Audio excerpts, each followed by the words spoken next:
नमस्कार। अपना कहानी कॉर्नर में आपका बहुत बहुत स्वागत है।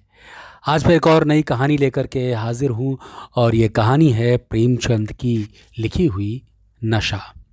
कथा सम्राट प्रेमचंद ने ऐसी ऐसी कहानियाँ लिखी हैं जो हमें झकझोरती हैं, जो हमें जगाती हैं, जो हमें रास्ता बताती हैं।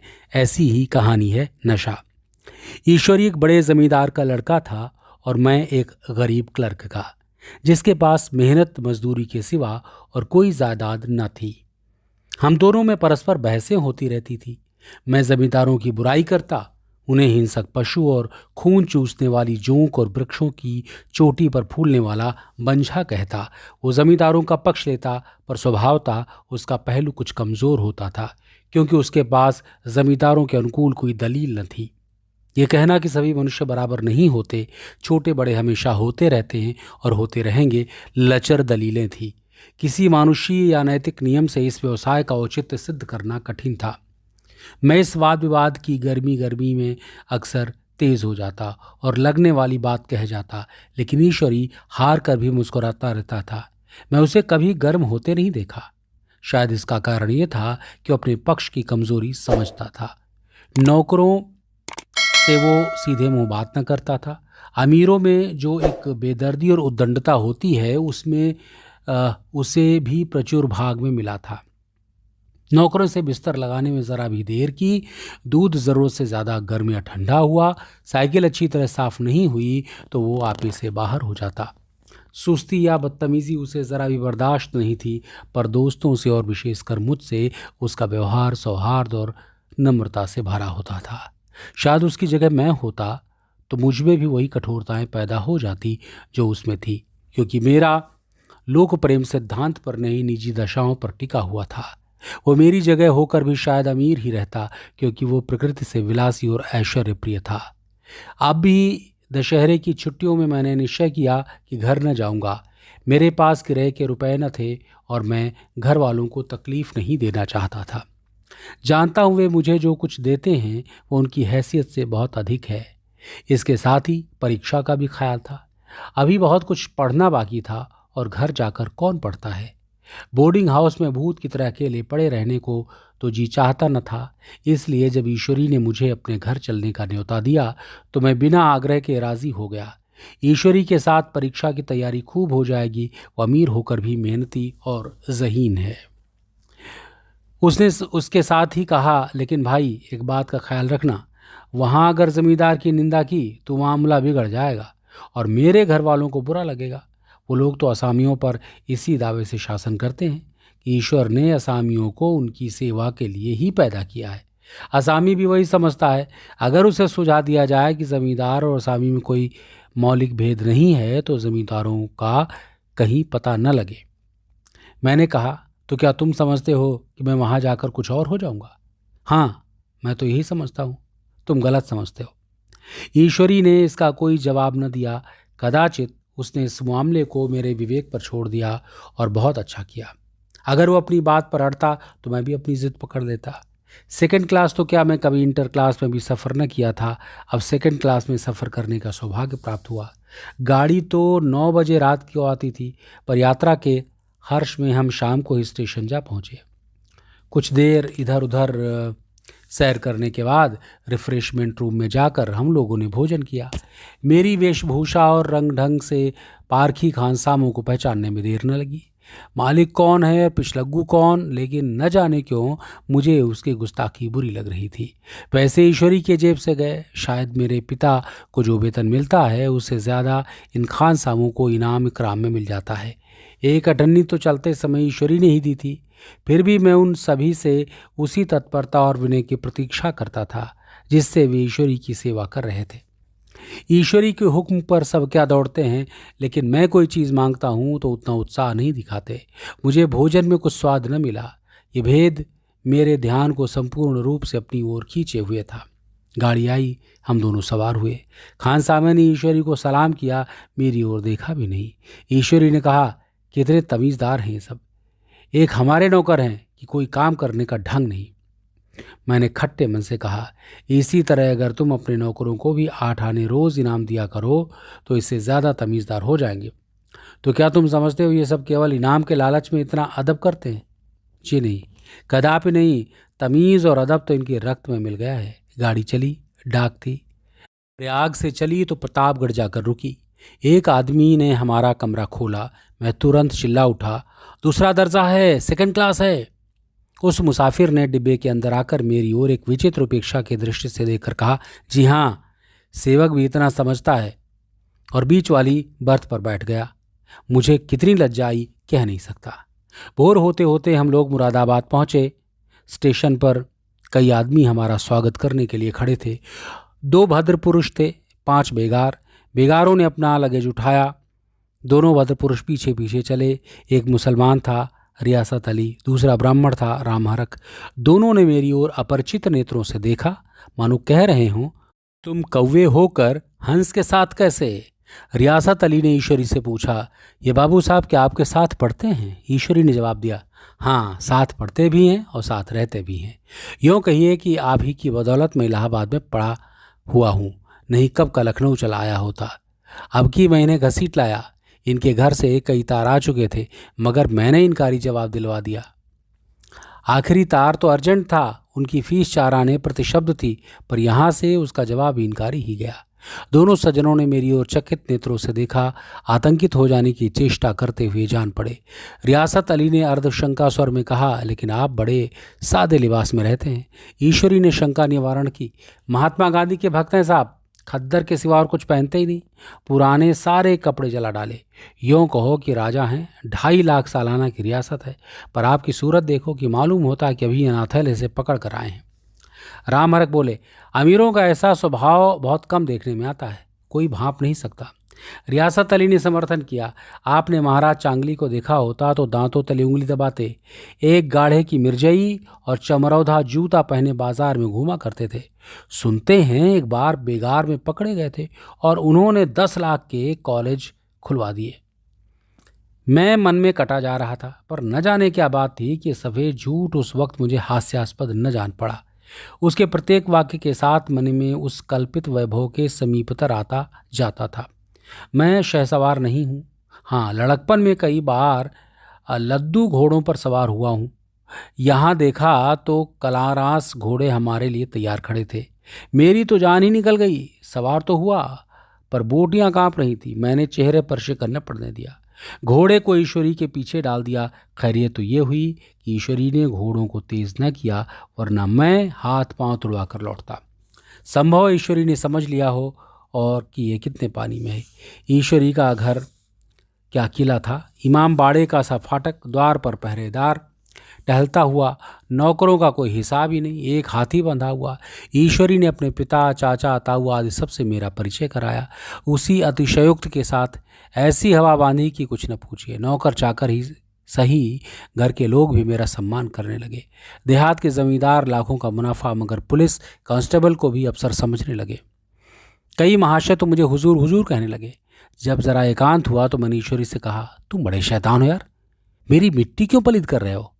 ईश्वरी ने सुदृढ़ मुस्कान के साथ कहा, इन गधों के सामने यही चाल जरूरी थी, वरना सीधे मुंह बोलते भी नहीं। जरा देर बाद एक नाई हमारे पांव दबाने आया। कुंवर लोग स्टेशन से आए हैं, थक गए होंगे। ईश्वरी ने मेरी ओर इशारा करके कहा, पहले कुंवर साहब के पांव दबा। मैं चारपाई पर लेटा हुआ था। मेरे जीवन में ऐसा शायद ही कभी हुआ हो कि किसी ने मेरे पांव दबाए हों। मैं इसे अमीरों के चोचले, रईसों का गधापन और बड़े आदमियों की मुठमर्दी और जाने क्या क्या कहकर ईश्वरी का परिहास किया करता। आज मैं पोतड़ों का रईस बनने का स्वांग भर रहा था। इतने में 10 बज गए। पुरानी सभ्यता के लोग थे। नई रोशनी अभी केवल पहाड़ की चोटी तक पहुंचवाई थी। अंदर से भोजन का बुलावा आया। हम स्नान करने चले। मैं हमेशा अपनी धोती खुद छांट लिया करता हूँ, मगर यहाँ मैंने ईश्वरी की भांति अपनी धोती भी छोड़ दी। अपने हाथों अपनी धोती छांटते शर्म आ रही थी। अंदर भोजन करने चले। होटल में जूते पहने मेज पर जा डटते थे। यहाँ पाँव धोना आवश्यक था। कहार पानी लिए खड़ा था। ईश्वरी ने पाँव बढ़ा दिए। कहार ने उसके पाँव धोए। मैंने भी पाँव बढ़ा दिए। कहार ने मेरे भी पाँव धोए। मेरा ये विचार न जाने कहाँ चला गया था। सोचा था वहाँ देहात में एकाग्र होकर खूब पढ़ेंगे, पर यहाँ सारा दिन सैर सपाटे में कट जाता था। कहीं नदी में बजरे पर सैर कर रहे हैं, कहीं मछलियों या चिड़ियों का शिकार खेल रहे हैं, कहीं पहलवानों की कुश्ती देख रहे हैं, कहीं शतरंज पर जमे हैं। ईश्वरी खूब अंडे मंगवाता और कमरे में स्टोव पर आमलेट बनते। नौकरों का एक जत्था हमेशा घेरे रहता।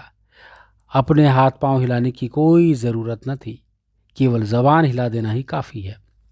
नहाने बैठे तो आदमी नहलाने को हाजिर, लेटे तो दो आदमी पंखा झलने को खड़े। मैं महात्मा गांधी का कुंवर चेला मशहूर था। भीतर से बाहर तक मेरी धाक थी। नाश्ते में ज़रा भी देर न होने पाए, कहीं कुंवर साहब नाराज़ न हो जाएं, बिछावन ठीक समय पर लग जाए। कुंवर साहब का सोने का समय आ गया। मैं ईश्वरी से भी ज़्यादा नाजुक दिमाग बन गया था, या बनने पर मजबूर किया गया था।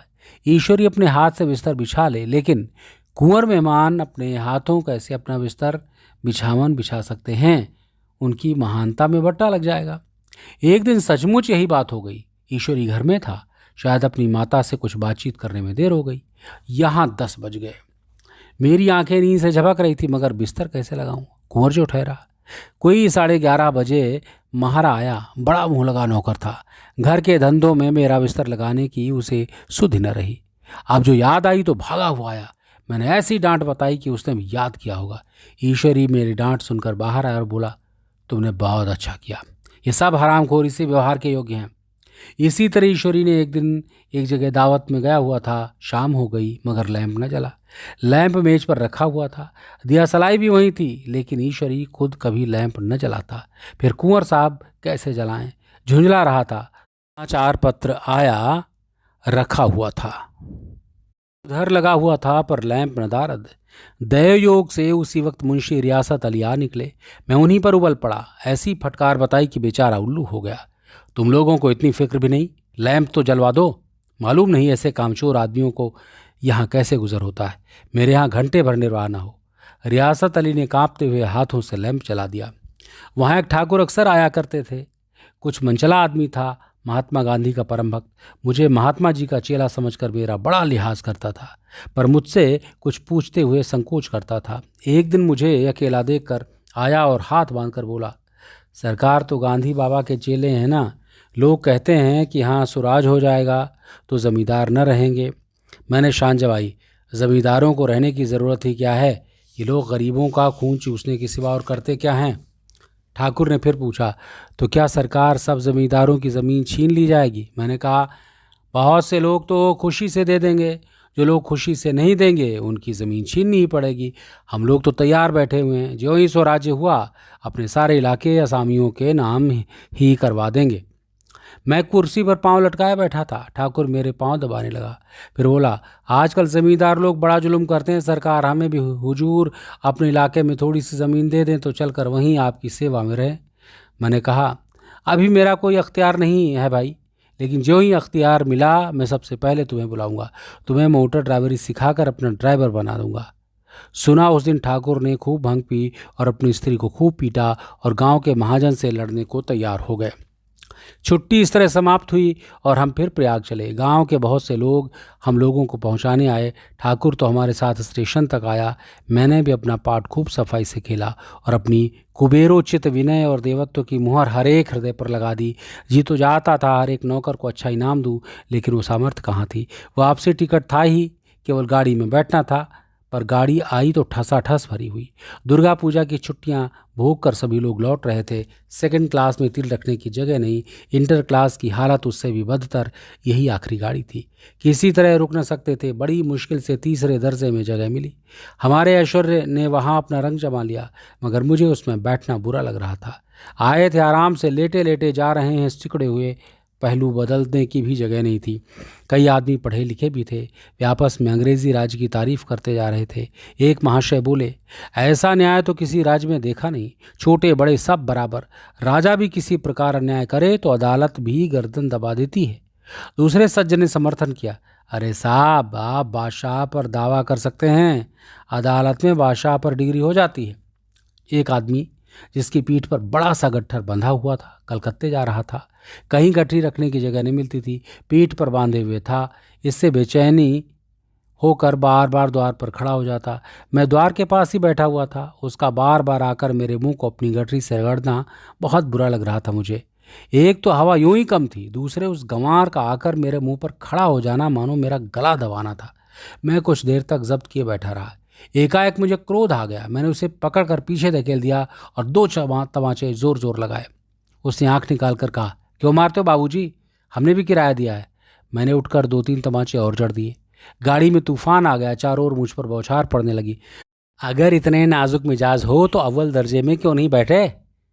अरे कोई बड़ा आदमी होगा तो अपने घर का होगा, मुझे इस तरह मारते ना तो दिखा देता।